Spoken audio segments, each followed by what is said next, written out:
नमस्कार।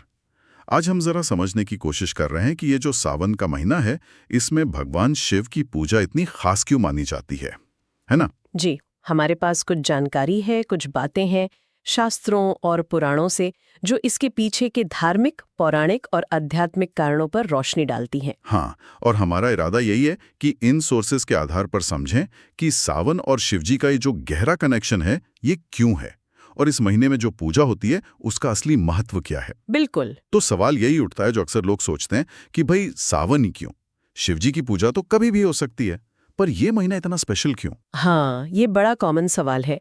तो देखिए, जो सबसे पहली और शायद सबसे जानी मानी वजह है, वो तो जुड़ी है समुद्र मंथन से। हाँ, वो कथा सबने सुनी होगी। कहते हैं कि देवताओं और असुरों ने अमृत के लिए समुद्र को मथा था। जी, और ये हुआ था सावन के महीने में ही। और उसमें अमृत से पहले निकल आया वो भयानक विष हलाहल। जिससे मतलब पूरी दुनिया पे खतरा आ गया था। बिल्कुल। और तब कोई आगे नहीं आया सिवाय भगवान शिव के। उन्होंने वो विष पी लिया, अपने गले में रोक लिया। और तभी से वो नीलकंठ कहलाया। जी हाँ, और क्योंकि ये घटना सावन में हुई, तो इस महीने शिवजी की पूजा करना एक तरह से उनके प्रति अपना आभार, अपनी कृतज्ञता जताना है। अच्छा। ये सिर्फ कहानी नहीं, ये एक सिंबॉलिज्म है। सृष्टि को बचाने के लिए शिव का त्याग, वो नकारात्मकता को सोख लेने की क्षमता, सावन हमें यही याद दिलाता है। मतलब उनके उस महान उपकार और करुणा का एक तरह से उत्सव है ये महीना। अच्छा, ये तो हुई एक बात। क्या शिवजी के अपने स्वभाव का भी इसमें कुछ रोल है? जैसे हमने सुना है वो आशुतोष हैं। हाँ, निश्चित रूप से। आशुतोष ये शब्द शिव पुराण में आता है। इसका मतलब है जो बहुत जल्दी प्रसन्न हो जाते हैं। मतलब थोड़ी सी भक्ति, थोड़ी सी पूजा से भी वो खुश हो जाते हैं। अच्छा, तो क्या इसका मतलब ये हुआ कि सावन में अगर हम थोड़ी कोशिश करें तो उसका फल ज्यादा मिलता है? जैसे जल चढ़ाना या बेलपत्र देना, मंत्र जाप, व्रत, इन सब का असर बढ़ जाता है? हाँ, मान्यता तो यही है। आशुतोष होने का अर्थ ही यही है कि इस खास समय में ईश्वर की कृपा पाना शायद थोड़ा कह सकते हैं सुगम हो जाता है। और ये जो कई गुना फल मिलने की बात है ना, ये भक्तों को प्रेरणा देती है कि भाई ये शुभ समय है, इसका पूरा आध्यात्मिक फायदा उठाओ। सही बात है, एक तरह का आध्यात्मिक अवसर। अच्छा, ये भी बड़ा इंटरेस्टिंग पॉइंट है। अब एक और एंगल जो आता है वो देवी पार्वती की तपस्या वाला है। जी, वो भी एक बहुत महत्वपूर्ण कड़ी है। माना जाता है कि माँ पार्वती ने शिवजी को पति रूप में पाने के लिए बहुत कठोर तपस्या की थी। और वो भी सावन के महीने में ही। हाँ, इसी महीने में।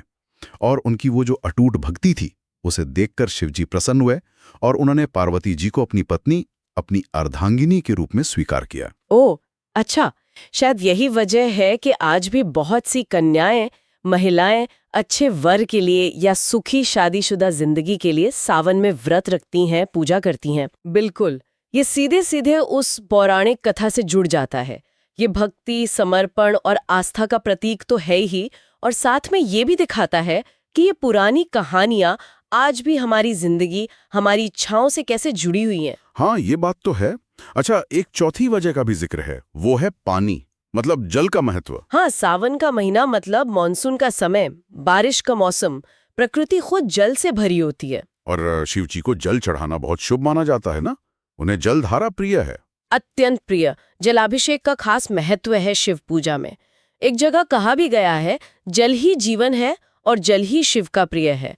तो सावन में क्या होता है, प्रकृति खुद ही पूजा के लिए भरपूर जल दे देती है। ये तो बड़ा सुंदर कनेक्शन है प्रकृति और पूजा का। मतलब जल चढ़ाना सिर्फ एक रस्म नहीं है, वो शुद्धि का, जीवन का प्रतीक है और वो प्रकृति की साइकिल से जुड़ा है। एकदम सही कहा। ये दिखाता है कि कैसे ईश्वर और प्रकृति के तत्व आपस में जुड़े हैं। शिव पूजा में इन नेचुरल एलिमेंट्स का होना उसे और गहरा बनाता है। तो अगर हम संक्षेप में देखें तो सावन में मुख्य रूप से पूजा कैसे की जाती है, क्या-क्या तरीके हैं? देखिए, मुख्य रूप से तो शिवलिंग पर जल चढ़ाना है। साथ में दूध, दही, शहद, घी यानी पंचामृत से अभिषेक भी करते हैं। और बेलपत्र तो बहुत जरूरी माना गया है। बेलपत्र, हाँ।